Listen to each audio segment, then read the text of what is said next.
کل مجذوب سالک اور بسط کے متعلق بات کی تھی کہ یہ تصوفیہ کی دو اصطلاحات ہیں. انسان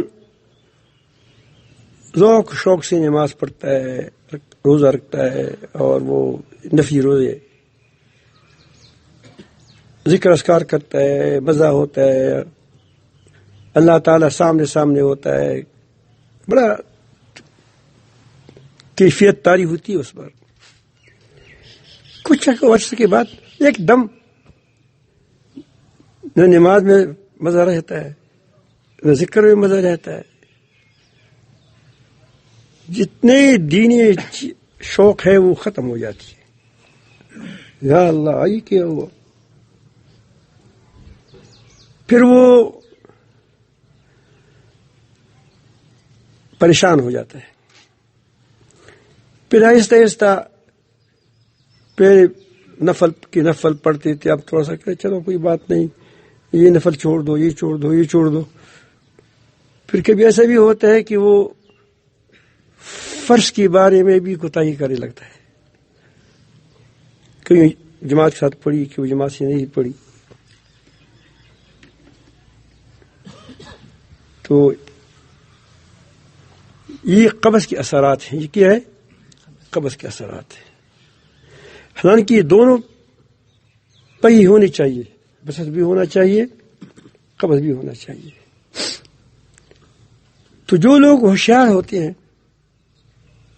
اور جو لوگ اس راستے سے کوئی خبر اس کی ہوتی ہے، یا دوسری معنی میں یہ کہیں کہ جن لوگوں کو اللہ تعالی سے محبت ہوتی ہے اور وہ اخلاص کے ساتھ اس راستے پر چلتے ہیں،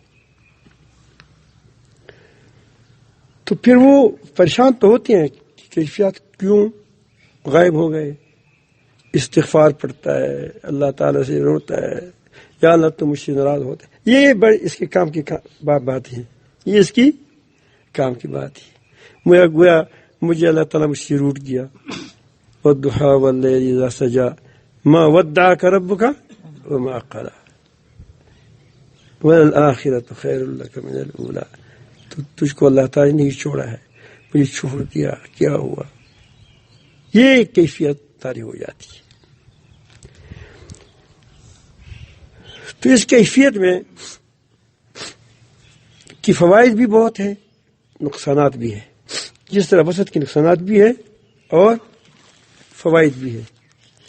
فوائد تو میں نے بس بھی بیان کیے تھے، نقصانات بھی بیان کیے تھے کہ ناز و نخرہ. ناز اس میں اپنے آپ کو گھسیٹا تھا،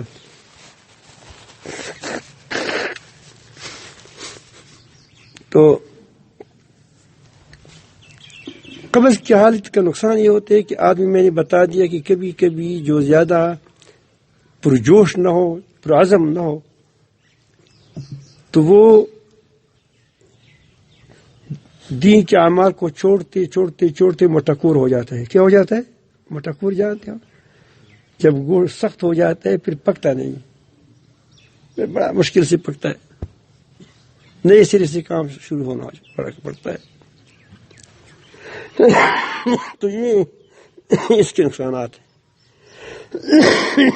دراصل یہ اللہ تعالیٰ کی طرف سے آزمائش ہوتی ہے. کس بندے نے حق دیکھ لیا، نماز کے مزے دیکھ لیے، ذکر کی چاشنی دیکھ لی، اب اس کے بعد جب اس کی چیزیں سے اس کو نہیں ملتی تو اب یہ ان اعمال کو کیوں چھوڑتا ہے؟ تو معلوم ہوتا کہ یہ چیزیں مزے کے لیے کرتا تھا، یہ چیزیں یہ مزے کے لیے کرتا، شوق کے لیے کرتا.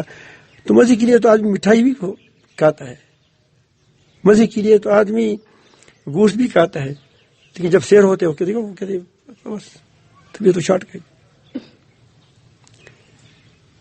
تو یہ تو مزے والوں کا دین ہوا، مزہ ہو پھر کریں گے، مزہ ہو نہیں کریں گے. تو یہ آدمی فیل ہو گیا. فائدہ اس کا یہ ہے کہ اس میں آدمی کی ترقی ہوتی ہے، ترقی قبض میں ہوتی ہے. ترقی قبر، کیونکہ قبر میں مجاہدہ ہوتا ہے. وہ پہلے مجاہدہ نہیں تھا، وہ تم کو خود مزہ دیتا تھا. اب مزے میں کیا مجاہدہ؟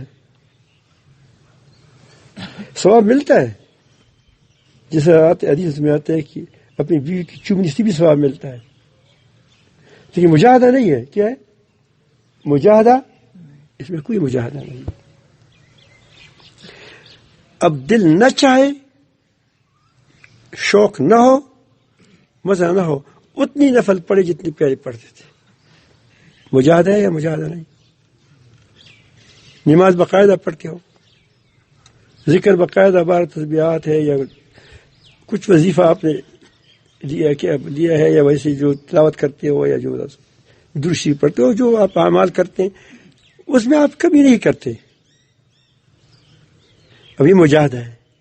جو اٹک اٹک کر کے قرآن مجید پڑھتا ہے اس کو کتنا ثواب ملتا ہے؟ 2 ثواب. ایک مجاہدے کا اور ایک تلاوت کا، اس کو 2 ثواب ملتے ہیں. اسی لیے کئی بزرگان دین کو بسط میں اتنی خوش نہیں ہوتے جتنی قبر میں خوش ہوتے تھے. شبلی مجذوب رحمۃ اللہ علیہ یہ مجذوب تھے، تو وہ اس کو نماز میں بہت مزہ آتا تھا. اتنا مزہ آتا تھا کہ جب بست کی حالت ہوتی تھی کہ وہ بس، وہ تو اس کو پتہ ہے لیکن اس کی الفاظ سے پتہ چلتا ہے کہ وہ کتنا مزہ تھا. وہ کہتے ہیں ان صلیت فقط کفرت فإن اشرکت، ان صلیت فقط اشرکت وإن لم اصلی فقط کفرت. اگر نماز پڑھتا ہوں تو مشرک بن جاتا ہوں، مشرک. اب یہ نماز میں کیا شرک ہے؟ یہ صوفی ہے، یہ مصطلح شرک نہیں ہے. جیسے کل میں نے کہا کہ وہ صوفیات طبع کو شرک کہتے ہیں، وہ مصطلح شرک نہیں ہے. وہ شرک جس کی وجہ سے ابدی جہنم میں ہوتا ہے. یہ شرک دونوں شرک ہے، شرک دونوں. اس کی مثال میں آپ کو سمجھاتا ہوں. اس گلاس میں ایک دانہ چینی ڈال لو، اس گلاس میں چینی ہے یا نہیں ہے؟ آپ انکار کرو گے؟ دوسرا دانہ ڈالو، چینی ہے یا نہیں ہے اس میں؟ لیکن شربت ہے. لیکن جب ایک حد تک پہنچے پھر شربت بن جاتا ہے. اس طرح کفر دونہ کفر کا معاملہ ہے، شرک دونہ شرک کا معاملہ ہے، ظلم دونہ ظلم. وہ ہے کہ صوفیاء اس کو شرک اس لیے کہتے ہیں کہ جس طرح شوگر والی کو آلو بھی ٹھیک نہیں ہے، کیونکہ اس میں تھوڑا سا ہمارے اس میں شوگر نہیں ہے، لیکن شوگر والی کے لیے کیا ہے؟ وہ نقصان دہ ہے. جس کا اللہ تعالیٰ سے بہت زیادہ تعلق ہو اس کے لیے یہ چیزیں بھی کیا ہے؟ شرک کے درجے میں ہے. کیا ہے؟ شرک. اس کو وہ بھی شرک کہتے ہیں. اس میں لوگ مغازے پڑھتے ہیں کہ بھئی یہ شرک، کبھی صوفیاء اتنی وہ کیا سختی پر جاتے ہیں، کبھی نرمی پر آ جاتے ہیں.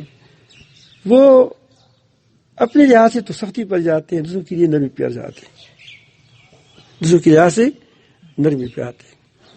تو اس کو اتنا مزہ آتا تھا، اتنا مزہ آتا تھا. تو وہ کہتے ہیں کہ یہ نماز تو اللہ کے لیے نہیں ہوا. کس کے لیے ہوا؟ نفس کے لیے ہوا. اور نفس کے لیے نماز پڑھنا یہ کیا ہے؟ مزہ آ رہا ہے. اگر نہیں پڑھتا پھر تو انکار ہے کہ مسلمان ہو کر نماز نہیں پڑھتا اور قصدن نہیں پڑھتا.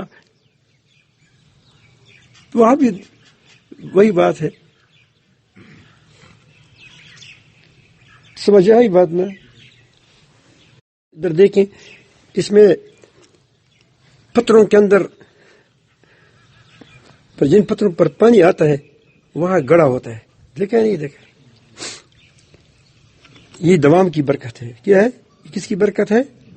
دوام کی وجہ ہے. برکت تو یہ کہا کہ وجہ ہے. کیا ہے؟ وجہ ہے. ایک نل ہے، اس سے پانی ٹپکتا ہے ایک پتھر پر ہمیشہ. آپ دیکھو اس کے نیچے سوراخ ہوگا. اگر اتنا پانی بہت سارا پانی اس پتھر پر ڈال دے یا اس کا دگنا ڈال دیں کہ اس پتھر پر سوراخ ہو جائے گا؟ وہ سوراخ کیا کرتا ہے جب ہمیشہ ہوتا ہے. اسی لیے نبی کریم صلی اللہ علیہ وسلم نے فرمایا خیر الاموری ادومها یا ما دام علیہا. مختلف الفاظ کے ساتھ آیا ہے کہ بہترین کام وہ ہوتے ہیں وہ ہمیشہ ہو. وہ ان قل بھی لفظ کے ساتھ آیا ہے اگرچہ توڑے ہو. بارش نہ ہو لیکن تھوڑا تھوڑا ہوتا رہے تو فصل ٹھیک رہتا ہے. ایک دن بارش بہت زیادہ ہو جائے پھر پورا سال بارش نہ ہو جائے تو کیا ہو جائے گا؟ وہ اس کی ابیا وہ فصل ٹھیک نہیں رہے گا. تو یہ قبض میں اگر آپ کو دوام نصیب ہوا تو بس میں تو آپ ہی کرتے ہیں، خود کرتے ہیں. اور قبض کی دوام کی وجہ سے کیا ہو جائے گا؟ آپ کے دل کے اندر اللہ کا ذکر گہرا ہو جائے گا، اللہ کا تعلق گہرا ہو جائے گا، پس جائے گا، پھر نکلے گا نہیں. جیسے پتھر پر لکیر کھینچا جائے.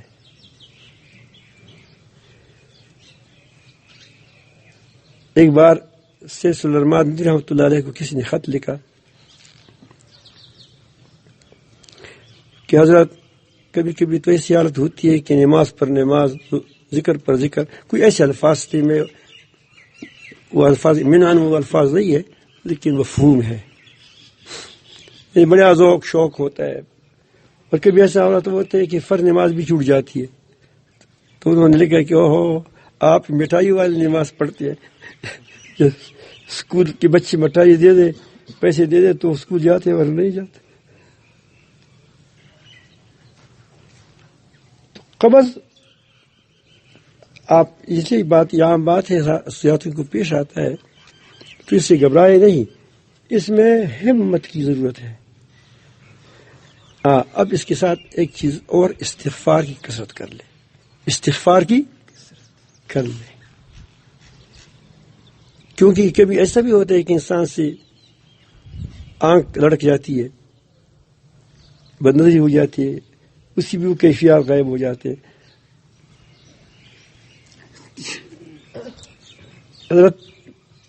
حضرت وہ کہتا ہے، کل بتایا تھا حضرت آدم علیہ السلام کو لغزش ہوئی تھی، اس کا ضرور یہ ہونی تھی کیونکہ یہ آسمانوں کے لیے نہیں پیدا ہوا تھا نہ جنتوں کے لیے.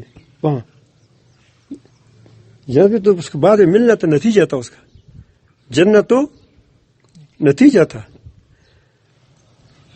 لیکن بس وہ خطا لغزش ہو گئی، وہ بھول گیا نسی آدم. تو اس کے بعد وہ گریا طاری ہوئی، اس کے دل میں ایسی چوٹ لگ گئی نا کہ اس چوٹ نے دوبارہ کیا اس نے فہدا کیا، پیغمبر دی اور اللہ تعالیٰ نے اس کو راستے پر لگا دیا. تو یہ جب آپ کو ایسی حالت ہو کہ اس میں آپ پر شوق ختم ہو جائے تو اس وقت آپ کہو کہ اب تیری باری آ گئی، اے نفس اب تیری باری آئی. جیسے کوئی دشمن کو گرائے نا، دشمن کو خوش ہوتا ہے نا، کہو کہ اب موقع مل گیا. پھر اس کو مزہ دے رہا تھا اسی لیے کہتے تھے، اب مزہ نہیں دے رہے، نہیں کر رہے ہو تو ساتھ ساتھ استغفار کی کثرت کرے کہ یا رب العالمین کوئی خطا ہوئی ہو معاف فرمائے، معافی دے دے. معافی اللہ پاک معافی سے بہت خوش ہوتا ہے، بہت خوش ہوتا ہے. تو اللہ تعالیٰ جل جلالہ پھر اسی حالت پر لائے گا، پھر ہوگا، پھر کچھ وقت کے بعد پھر یہ آپ قبض کی طرف آ جاؤ گے، پھر بس کی طرف آ جاؤ گے. یہ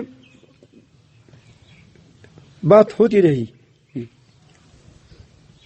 امام غزالی کے بارے میں سنا ہے کہ 10 سال قبض کی حالت میں رہا، لیکن پھر کیا بنا؟ شکر نہیں چھوڑی. تو اس طرح یہ حال حوال ہے، یہ آئیں گے جائیں گے. آپ معاملات پر پابندی کریں. میں نے رحمۃ اللہ علیہ کو میری جتنے خطوط ہیں جو اصلاح کے تعلق سے ہے، انہوں نے اجازت کی وہی سب اجازت کی بات کی ہے، سب اجازت کی بات کی ہے، کیونکہ وہاں اپنی اجازت جلدی دیتی تو موقع ہی نہیں تھا خط کا. تو میں یہ ابتدائی معاملات کے بارے میں لکھتا تھا کہ میں ابتدائی معاملات کرتا ہوں، یہ کرتا ہوں، فلان روزے رکھتا ہوں، فلان نہیں رکھتا ہے. تو ہمیشہ ہم ایک بات مجھے لکھتے تھے کہ معاملات پر پابندی ترقی کا زینہ ہے. معاملات پر پابندی ترقی کا زینہ. جب انسان معاملات پر پابندی کرتا ہے تو وہ سیڑھیوں، روحانی سیڑھیوں پر، اللہ تعالیٰ کے قرب کی سیڑھیوں پر چڑھتا رہتا ہے. اللہ تعالیٰ سب کو اپنی محبت نصیب